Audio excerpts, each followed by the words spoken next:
Ondan sonra bunu düşündürdük. Ondan sonra ne diye biliyor musun? Kıyas et diye. Hop diye. Öküzlere bak demir doğru olsa, hop ağlaca da doğru olmalı. Göz baştaklıya, yıllan baştaklıya doğru olmalı. Ben dedim öyle dedim. Şu Hode Hanefi mezhebin öyle hidayet ediyen kitabı var.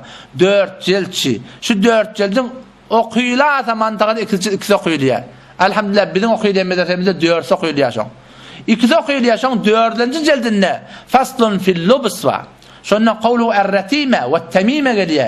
Şonu düşündürüyor ki ağlaca takmaklık, gözbaş takmaklık, ilanmaş takmaklık. Şona mendeş hemmeti şuna billah günah kebire deyiptir.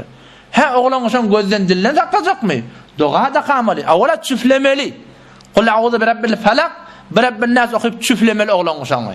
Ondan merde doğacak mı? Bir alımına amel etyen alim ulemalardan barıp barakayım bir Kur'an'ın hadisten doğa olsa ha bu da bir hadisten sabit zat. Bunda da bir irat yok. Ama ağlaza takmaklık Müslüman doğan Peygamberin vaktinde şunu kafirler gözden dillenip takyallamıştır. Hadiste de geliyor. Men teşebbehe bi kavmin fehuve minhum.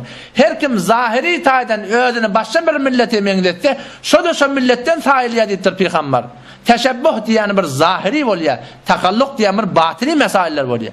Peygamber Huda aydıptı sen zahiri taiden özünü mengdetmeli başka millete Müslüman doğanım. Şu bir ulukan bir günah kaçırmış.